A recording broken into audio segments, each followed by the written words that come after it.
Hello friends, welcome back to centre of success. तो फिर से आप सभी को सेंटर ऑफ सक्सेस में स्वागत है। आई होप आप लोग बहुत अच्छे होंगे एवं आपकी तैयारी जोरों शोरों से चल रही होगी।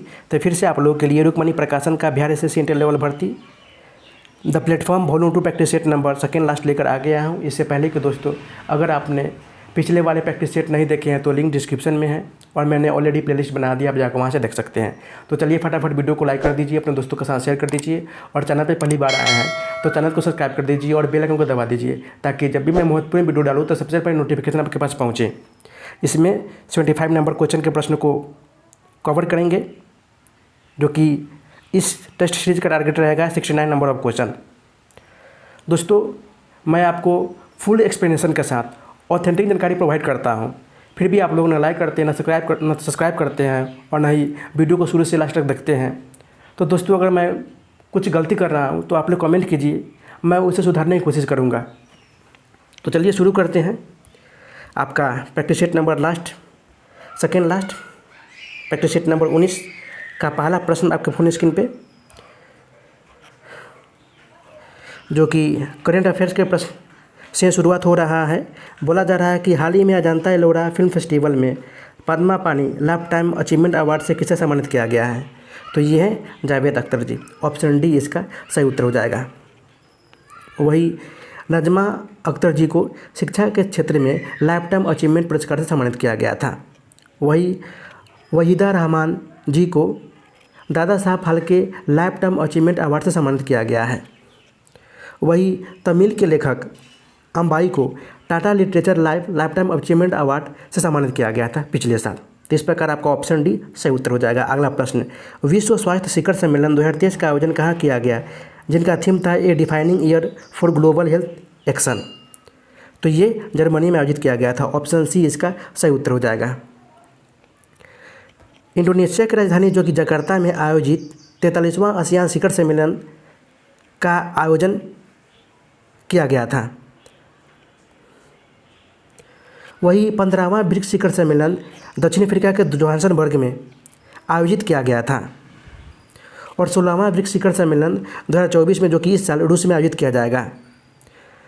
पहला संयुक्त राष्ट्र जल सम्मेलन जो कि अमेरिका के न्यूयॉर्क में आयोजित किया जाएगा। अगला प्रश्न, 19 से 31 जनवरी तक खेलो इंडिया गेम्स 2024 का आयोजन किस राज्य के 4 प्रमुख शहरों में आयोजित किए जाएंगे? तो ये है तमिलनाडु के 4 प्रमुख शहरों में आयोजित किए जाएंगे। ऑप्शन ए इसका सही उत्तर हो जाएगा। वो चेन्नई, कोयम्बटूर, मदुरै और त्रिची में होगा। वही 38वां राष्ट्रीय खेल का आयोजन उत्तराखंड में किया जाएगा। अगला प्रश्न, नवंबर 2023 में किस राज्य सरकार द्वारा हैप्पी नामक योजना का शुभारंभ किया गया है? तो ये है हरियाणा राज्य सरकार के द्वारा। ऑप्शन ए इसका सही उत्तर हो जाएगा, जिसका तात्पर्य होता है अंत्योदय परिवार परिवहन योजना। आपकी बेटी हमारी बेटी योजना जो कि हरियाणा राज्य सरकार के द्वारा शुभारंभ किया गया था। अगला प्रश्न, और लाडली बेटी यह मध्य प्रदेश सरकार के द्वारा शुरू किया गया है यह योजना। अगला प्रश्न, निम्नलिखित में से कौन सा देश ब्रिक्स समूह का सदस्य नहीं है? तो ये श्रीलंका नहीं है। ऑप्शन बी इसका सही उत्तर हो जाएगा। 2009 में जो कि भारत, रूस, ब्राज़ील, चीन ने एक नई आर्थिक संगठन जो कि ब्रिक्स की स्थापना की थी, लेकिन 2011 में दक्षिण अफ्रीका पहली बार शामिल हुआ था एवं ब्रिक्स का मुख्यालय चीन के शंघाई में स्थित है। अगला प्रश्न, टकलामकान मरुस्थल किस देश में स्थित है? तो ये चीन में स्थित है। ऑप्शन डी इसका सही उत्तर हो जाएगा, जो कि यह मरुस्थल मध्य एशिया के जिजियांग स्वतंत्र क्षेत्र में विस्तारित है। वही संसार का सबसे बड़ा मरुस्थल सहारा मरुस्थल है। थार मरुस्थल जो कि दक्षिण एशिया का सबसे बड़ा मरुस्थल है। मरुस्थल ऐसा क्षेत्र जहां औसत वार्षिक वर्षा 25 सेंटीमीटर से कम होता है, वो आपका मरुस्थल की श्रेणी में आता है। अगला प्रश्न, संविधान 103वां संविधान संशोधन 2019 द्वारा भारतीय संविधान के किन अनुच्छेदों को संशोधित किया गया था? तो ये अनुच्छेद है 15 और 16। ऑप्शन बी इसका सही उत्तर हो जाएगा। 124वें संविधान संशोधन विधेयक के माध्यम से ही संविधान में 2 नए अनुच्छेद 15 के 6 और 16 के 6 को जोड़ा गया था। इस संशोधन की आर्थिक स्थिति के पिछड़ापन का आधार जो कि स्वीकार करते हुए 10% आरक्षण की व्यवस्था भी की गई थी। अगला प्रश्न, निम्नलिखित में से वर्ष 1976 में विकसित सर्वप्रथम सुपर कंप्यूटर कौन सा रहा है? तो ये था क्रे 1, ऑप्शन बी इसका सही उत्तर हो जाएगा। वही सुपर कंप्यूटर जो कि प्रदर्शन और डाटा प्रोसेसिंग के साथ आधार पर सबसे शक्तिशाली होता है। अगला प्रश्न, इंटरनेशनल मर्निंग अवार्ड से सम्मानित कथन कौन सा है? तो बोला जा रहा है कि यह जादूगरी के क्षेत्र का ऑस्कर कहे जाने वाला पुरस्कार है एवं इसको प्राप्त करने वाले प्रथम भारतीय पीसी सरकार जूनियर थे, यानी दोनों कथन सत्य हैं। ऑप्शन सी इसका सही उत्तर हो जाएगा। इस पुरस्कार की शुरुआत 1986 में की गई थी। वही दूसरे भारतीय गोपीनाथ मुथुकर रहे थे। अगला प्रश्न, भारतीय ज्ञानपीठ पुरस्कार से सम्मानित प्रथम व्यक्ति कौन है? तो ये है गोविंद शंकर कुरूप जी। ऑप्शन बी इसका सही उत्तर हो जाएगा, जिन्हें 1965 में ज्ञानपीठ पुरस्कार मिला था।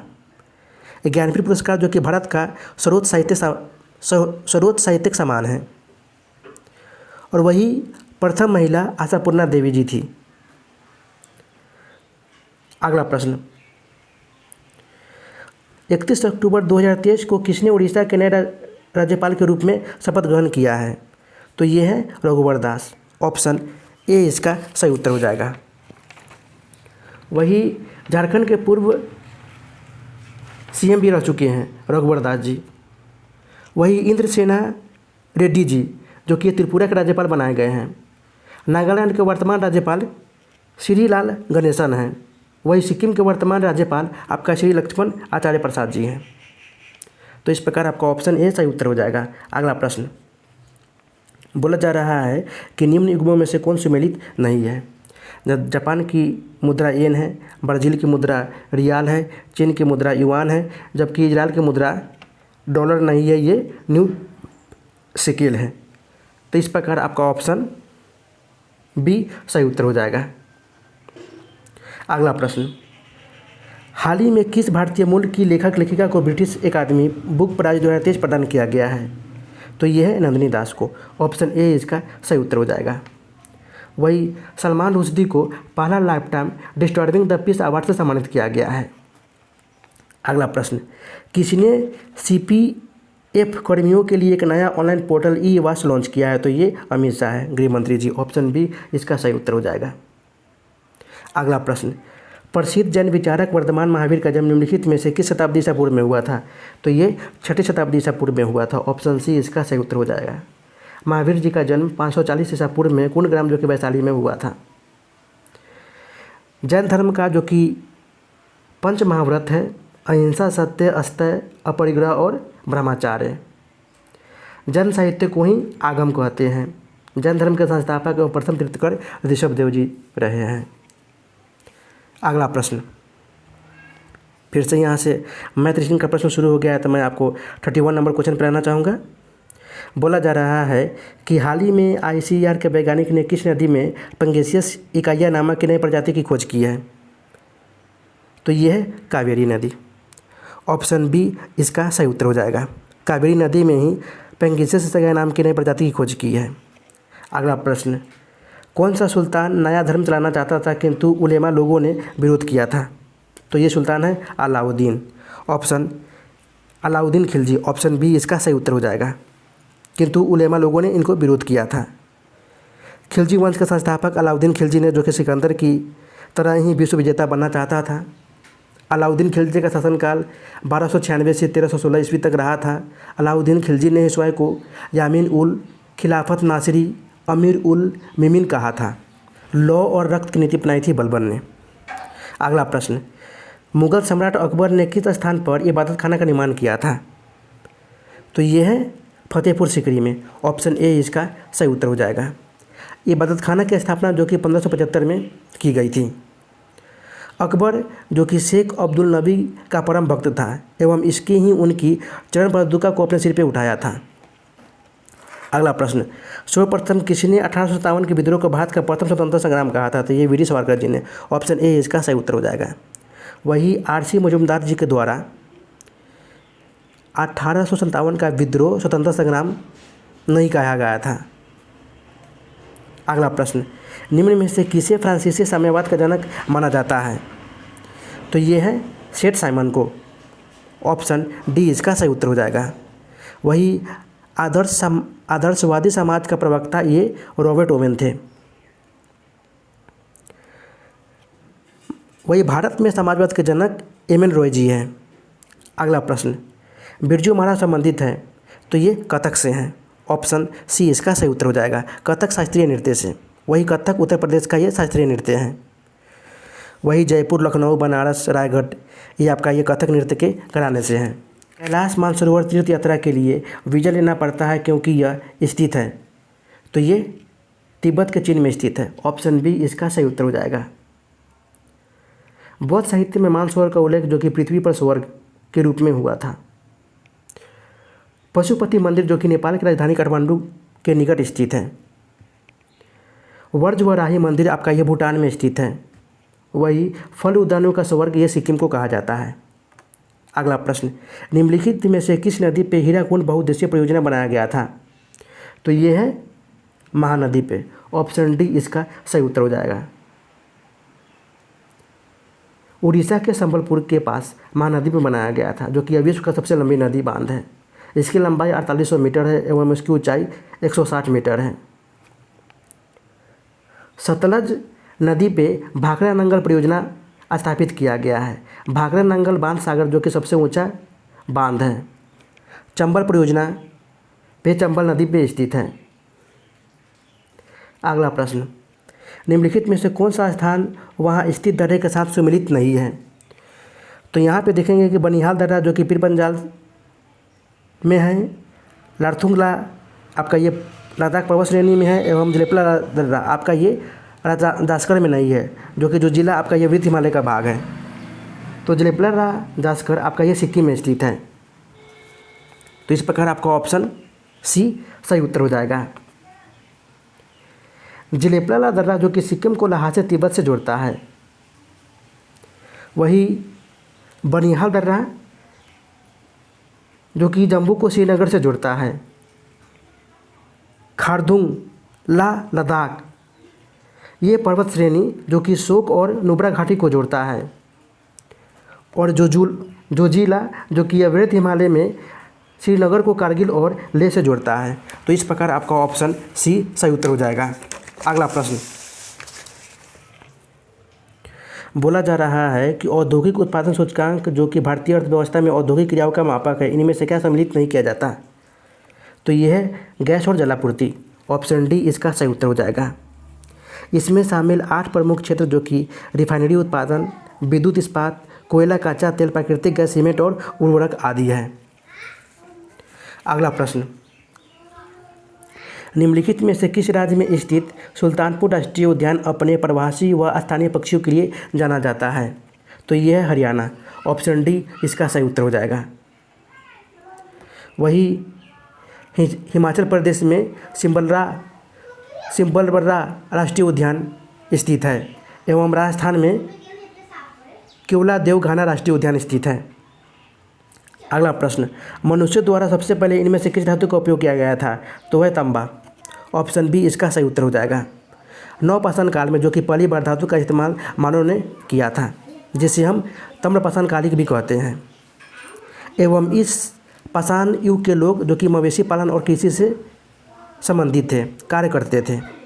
अगला प्रश्न, पुलकेशिन प्रथम और पुलकेशिन द्वितीय नामक शासक खाली स्थान से संबंधित थे? तो ये चालुक्य वंश से संबंधित थे। ऑप्शन डी इसका सही उत्तर हो जाएगा। बादामी के चालुक्य वंश का वास्तविक संस्थापक जो कि पुलकेशिन प्रथम रहे थे। पुलकेशिन प्रथम ने ही अपनी राजधानी वातापी को बनाया था। पुलकेशिन प्रथम ने ही सत्ताश्रय और रणविक्रम की उपाधि ली थी। पुलकेशिन द्वितीय चालुक्य वंश का सर्वाधिक योग्य और शक्तिशाली शासक रहा था। एवं पुलकेशिन द्वितीय की उपलब्धियों का विवरण जो कि ऐहोल लेख से मिलता है। तो इस प्रकार आपका ऑप्शन डी सही उत्तर हो जाएगा। अगला प्रश्न, निम्नलिखित में से कौन सी पुस्तक मौलाना अबुल कलाम आज़ाद द्वारा लिखी गई है? तो ये है India mix freedom. Option C इसका सही उत्तर हो जाएगा। वी द पीपल जो कि ये नानी पालकीवाला के द्वारा लिखी गई पुस्तक है।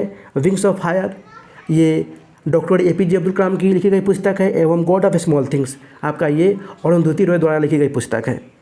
अगला प्रश्न, बलबन की उपाधि किसने धारण की थी? तो ये है उलू खान ने। ऑप्शन सी इसका सही उत्तर हो जाएगा। बलबन का वास्तविक नाम बाउद्दीन रहा था। तुर्कान या चिलगामी का विनाश जो कि बलबन ने किया था। तो ये सारे पॉइंट आप लोग नोट कर लीजिएगा। एवं बलबन ने ही लौ और रक्त नीति अपनाई थी। तो फिर से यहाँ से आपका मैथ रीजनिंग का प्रश्न शुरू होता है। तो मैं आपको डायरेक्ट 61 नंबर क्वेश्चन पर लाना चाहूँगा।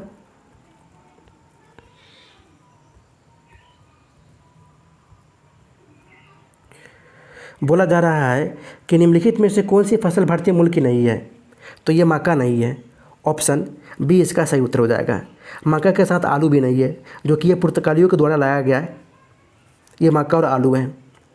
वही गन्ना का जन्म स्थान जो कि भारत है। गन्ना का सर्वाधिक उत्पादन उत्तर प्रदेश राज्य में होता है एवं भारत में चीनी का सर्वाधिक उत्पादन महाराष्ट्र में होता है। तो अभी आप लोग ध्यान में रखिएगा। केंद्रीय सरकार का उच्चतम सिविल अधिकारी कौन रहता है? तो ये मंत्रिमंडल सचिव रहता है। ऑप्शन बी इसका सही उत्तर हो जाएगा। मानववादी भारत सरकार का प्रथम विधि अधिकारी होता है जिसकी नियुक्ति राष्ट्रपति द्वारा की जाती है। वह किसी भी सदन का सदस्य नहीं होता, लेकिन वह अपनी समिति या सदन में बोल सकता है, लेकिन उसे मत देने का अधिकार प्राप्त नहीं रहता। अगला प्रश्न, भारत में राजनीतिक सत्ता का प्रमुख स्रोत कौन है? तो ये है जनता। ऑप्शन बी इसका सही उत्तर हो जाएगा, क्योंकि भारत का संविधान आरंभ होता है हम भारत के लोग से ही। साथ ही भारत एक लोकतांत्रिक राज्य है, अर्थात भारत में राजसत्ता जनता में निहित है। जनता को अपने प्रतिनिधि निर्वाचित करने का अधिकार है, जो जनता के स्वामी न होकर सेवक रहते हैं। और भारत के संविधान को भारतीय के द्वारा निर्माण कराया गया है। तो सारे पॉइंट आप लोग ध्यान में रखिएगा। अगला प्रश्न, निम्न में से कौन भारत में संघ राज्य संबंध से संबंधित नहीं है? तो ये है इंद्रजीत गुप्ता समिति। ऑप्शन डी इसका सही उत्तर हो जाएगा, क्योंकि इंद्रजीत गुप्ता समिति का गठन 1998 में चुनाव सुधार एवं जनप्रतिनिधित्व कानून 1951 में संशोधित के लिए सुझाव देने के लिए किया गया था, न कि संघ राज्य संबंध से संबंधित है। वही राजमन्नार समिति 1969 में इसका गठन किया गया था। सरकरिया आयोग का गठन 1983 में किया गया था एवं पुंछी आयोग का गठन 2007 में किया गया था। तो ये सारे पॉइंट आप लोग ध्यान में रखिएगा। अगला प्रश्न, इंडो चाइना को किस देश ने अपने उपनिदेश के रूप में विकसित किया गया है? तो ये है फ्रांस के रूप में। ऑप्शन डी इसका सही उत्तर हो जाएगा। इंडो चाइना जो कि 3 देशों से मिलकर बना होता है, वियतनाम, लाओस और कंबोडिया। अगला प्रश्न, गुट निरपेक्ष आंदोलन का पहला शिखर सम्मेलन कहाँ हुआ था? तो ये हुआ था यूगोस्लाविया में। ऑप्शन बी इसका सही उत्तर हो जाएगा, जो कि ये बेलग्रेड के यूगोस्लाविया में। गुट निरपेक्ष आंदोलन भारत के उस समय प्रधानमंत्री जवाहरलाल नेहरू और मिस्र के गामेल अब्दुल नासिर जी और यूगोस्लाविया के मार्शल टिटो एवं घाना के इंक्रूमा के द्वारा ये शुरुआत किया गया था। गुट निरपेक्ष आंदोलन की स्थापना 1961 में हुई थी। गुट निरपेक्ष आंदोलन का उद्देश्य, जो कि गुट निरपेक्ष राष्ट्रों की राष्ट्रीय स्वतंत्रता, सार्वभौमिकता, राष्ट्रीय एकता और सुरक्षा को उनके साम्राज्यवाद, जातिवाद, रंगभेद, विदेशी आक्रमण, सैन्य अधिकरण, हस्तक्षेप आदि मामलों के विरुद्ध उनके युद्ध के दौरान सुनिश्चित करने के लिए किया गया था। अगला प्रश्न, हंगरी की राजधानी क्या है? तो ये बुडापेस्ट है। ऑप्शन बी इसका सही उत्तर हो जाएगा। वही यमन की राजधानी सना है और पोलैंड की राजधानी वर्षा है। अगला प्रश्न, निम्नलिखित में से कौन सा कथन सत्य है? तो कुटिल लिपि को सिद्धि मातृका लिपि के नाम से जाना जाता है, ये कथन सत्य है। ऑप्शन बी इसका सही उत्तर हो जाएगा। कुटिल लिपि जो कि गुप्त लिपि का ही परिवर्तित नाम है, परिवर्तित रूप है। गुरुमुखी लिपि जो कि सिखों के दूसरे गुरु अंगद देव द्वारा इस लिपि को लिखा गया था। वही तेलुगु एवं कन्नड़ लिपियों का वर्णन जो कि चालुक्यकालीन अभिलेखों में किया गया है।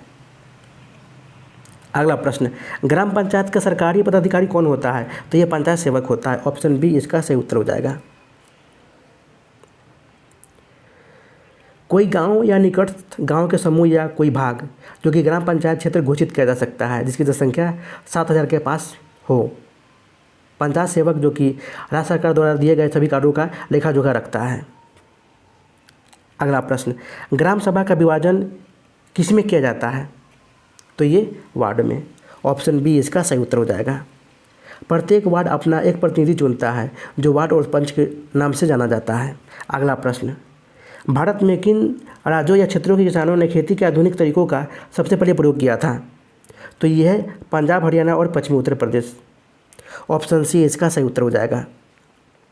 1960 के दशक के अंत में यह क्रांति, जो कि भारतीय कृषि अर्थव्यवस्था के लिए मजबूत कड़ी मानी जाती है, और भारत में क्रांति के जनक एम ए स्वामीनाथन जी हैं। अगला प्रश्न, लोकतांत्रिक विकेंद्रीकरण और प्रशासनिक विकेंद्रीकरण की सिफारिश कौन सी समिति ने किया था? तो ये बलवंत राय मेहता समिति है। ऑप्शन ए इसका सही उत्तर हो जाएगा। लोकतांत्रिक विकेंद्रीकरण को हम त्रिस्तरीय पंचायती प्रणाली भी कहते हैं। बलवंत राय मेहता समिति का गठन, जो कि सामुदायिक विकास कार्यक्रम और राष्ट्रीय विकास सेवा विस्तार सेवा के अध्ययन के लिए किया गया था। अशोक मेहता समिति, इसका गठन 1977 में किया गया था एवं एम.एल. सिंधवी समिति का गठन 1986 में किया गया था।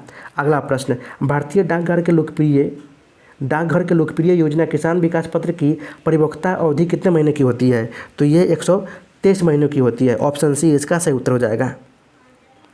अगला प्रश्न 24 नंबर क्वेश्चन, योजना अवकाश की अवधि का संबंध क्या है? तो ये 1966 से 69 के बीच। ऑप्शन बी इसका सही उत्तर हो जाएगा। जो कि तीसरी पंचवर्षीय योजना 1966 को समाप्त हुई थी एवं चौथी पंचवर्षीय योजना 1969 से प्रारंभ हुई थी। अगला प्रश्न, पंचायतों से संबंधित भारत के संविधान की 11वीं अनुसूची में कितने विषय हैं? तो ये कुल 29 विषय हैं। ऑप्शन डी इसका सही उत्तर हो जाएगा। 73वें संविधान संशोधन 1992 के द्वारा ये 29 विषयों को जोड़ा गया था 11वीं अनुसूची में। वही 74वें संविधान संशोधन 1992 के द्वारा 12वीं अनुसूची में 18 विषयों पर विधि बनाने का अधिकार भी दिया गया है। फिर से मैं आपको 91 नंबर क्वेश्चन पर लाना चाहूँगा, क्योंकि फिर यहाँ से मैथ रीजनिंग का प्रश्न शुरू हो गया है। बोला जा रहा है कि वुड के आदेश पत्र का संबंध निम्नलिखित में से किस सुधार से है? तो ये शिक्षा के सुधार से है। ऑप्शन सी इसका सही उत्तर हो जाएगा। बोर्ड ऑफ कंट्रोल के प्रधान, जो कि चार्ल्स वुड ने 1854 को भारतीय शिक्षा पे एक व्यापक योजना प्रस्तुत की थी, जिसे हम वुड डिस्पैच कहते हैं। वुड डिस्पैच के घोषणा पत्र को ही भारतीय शिक्षा का मैग्ना कार्टा भी कहते हैं। शिक्षा के क्षेत्र में सुधार के लिए जो कि सेटलर आयोग का गठन किया गया था। ये सारे पॉइंट आप लोग ध्यान में रखिएगा। अगला प्रश्न 92 नंबर क्वेश्चन, निम्नलिखित में से कौन सी उन 3 नदियों में से एक नहीं है जिनका पारस्परिक प्रभाव उत्तर भारतीय मैदानों के निर्माण के लिए उत्तरदायित्व है? तो यह है गोदावरी नदी। ऑप्शन डी इसका सही उत्तर हो जाएगा, क्योंकि गोदावरी प्रायद्वीपीय भारत की सबसे लंबी नदी है, जिसकी लंबाई 1465 किलोमीटर है। यह नदी महाराष्ट्र में मुंबई के निकट नासिक के त्र्यंबकेश्वर से निकलती है और बंगाल की खाड़ी में मिल जाती है। प्रायद्वीपीय नदी में गोदावरी की अपवाह तंत्र सबसे बड़ा है। गोदावरी की सहायक नदियाँ पूर्णा, वर्धा, मंजीरा, इंद्रावती आदि हैं। वही गोदावरी नदी को बड़े और दक्षिणी गंगा, बृहद गंगा के नाम से भी जाना जाता है। सिंधु, जो कि तिब्बत में मानसरोवर झील के पास से निकलती है एवं इसकी सहायक नदियाँ सतलज, चिनाब, रावी, व्यास आदि नदी हैं। गंगा नदी, जो कि भगीरथी और अलकनंदा नदियों का सम्मिलित नाम है। ब्रह्मपुत्र नदी, जो कि तिब्बत में मानसरोवर झील के पास डूंग हिमानी से निकलता है एवं इसकी सहायक नदी दिबांग, लोहित, कामेंग, सुबनसिरी आदि नदी है। तो ये सारे पॉइंट आप लोग ध्यान में रखिएगा। अगला प्रश्न, निम्नलिखित में से किस केंद्र शासित प्रदेश में विधानसभा है? तो है दिल्ली। ऑप्शन ए इसका सही उत्तर हो जाएगा, जिसमें 70 सदस्यों का प्रावधान है, यानी विधानसभा की सीट 70 है। वही पुदुचेरी विधानसभा में 30 सदस्यों का प्रावधान है, जो कि यह भारत का सबसे छोटा विधानसभा है। भारतीय संविधान, जो कि भाग 8 के अनुच्छेद 239 से 42 तक केंद्र शासित प्रदेश से संबंधित कार्य प्रावधान दिए गए हैं। अगला प्रश्न, हीनयान महायान किस धर्म के पंथ है? तो ये बौद्ध धर्म के पंथ है। ऑप्शन ए इसका सही उत्तर हो जाएगा। बौद्ध धर्म के 18 संप्रदाय हैं। 18 संप्रदाय में मुख्यतः जो कि हीनयान महायान ये प्रमुख पंथ हैं। द्वितीय बहुसंगति में बौद्ध धर्म 2 गुट में बन गए थे, आस्थावीर और महासंधिक। तृतीय बहुसंगति में आस्थावीर की जीत हुई थी। चतुर्थ बहुसंगति में हीनयान महायान, जो कि स्पष्ट दो संप्रदाय में बट गया था।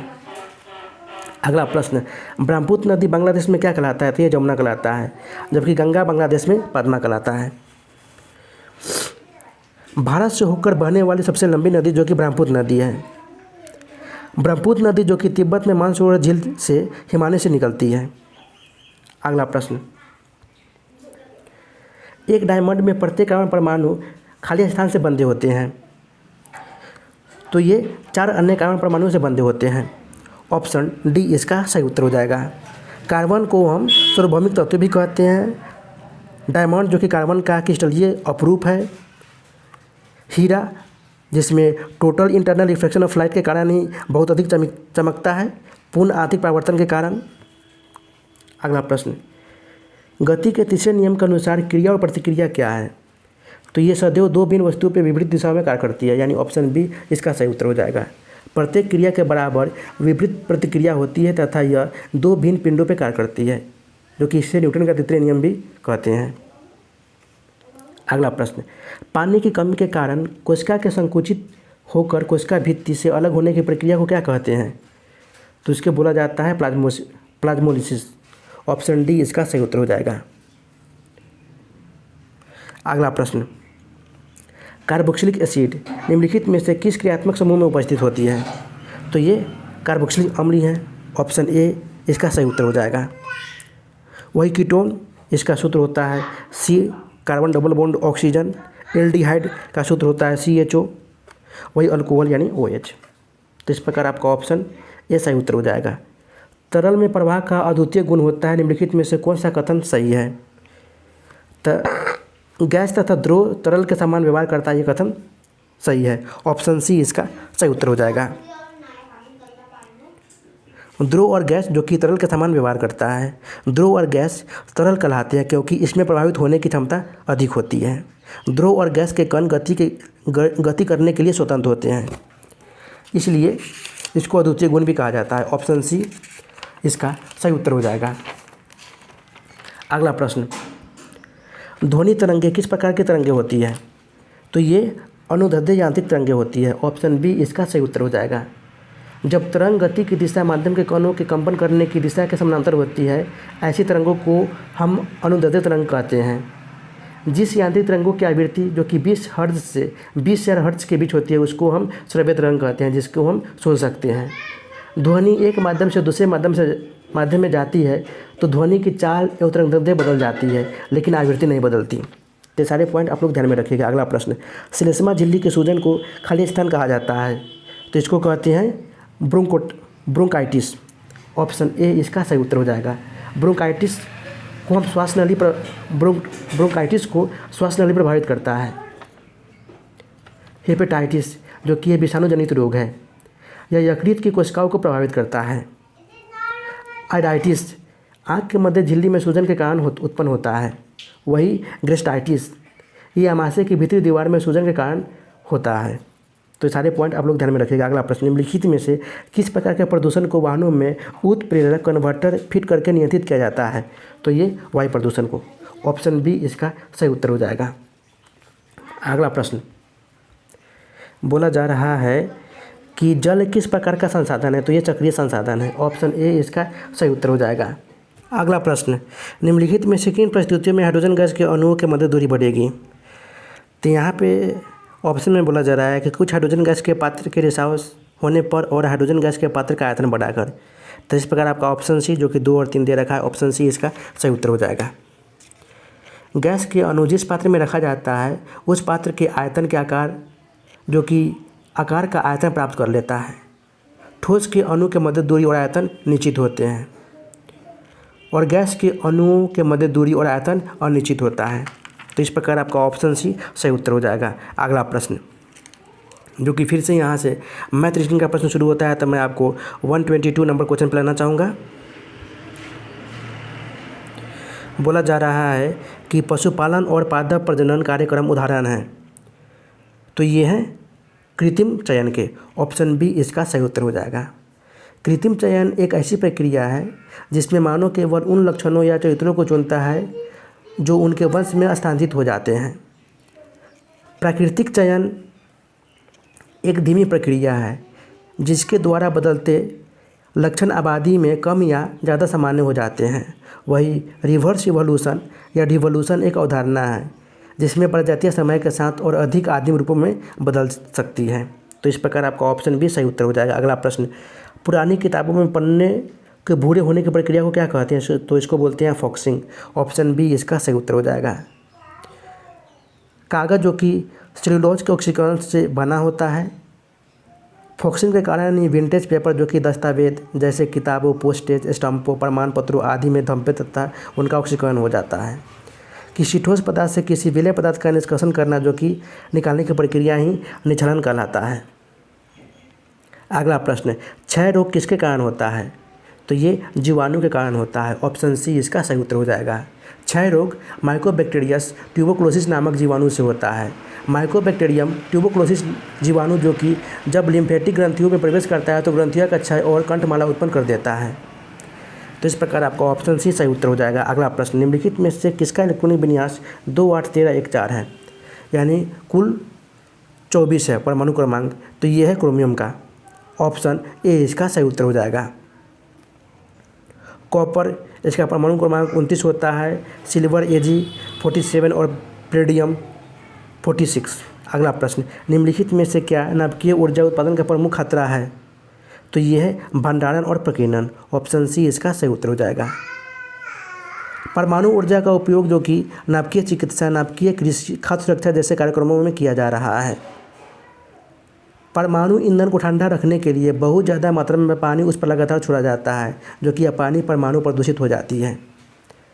परमाणु विकिरण से अनेक बीमारियां फैल रही है जो कि यह कार्सिनोजेनिक है और जटिल भी है। अगला प्रश्न, एक कार्बन क्रेडिट में खाली स्थान शामिल होते हैं तो 1000 किलोग्राम कार्बन डाइऑक्साइड शामिल होते हैं। ऑप्शन ए इसका सही उत्तर हो जाएगा। अगला प्रश्न, लैनकाय की खोज के लिए डुवे को किस वर्ष नोबेल पुरस्कार मिला था? तो 1974 में मिला था। ऑप्शन सी इसका सही उत्तर हो जाएगा।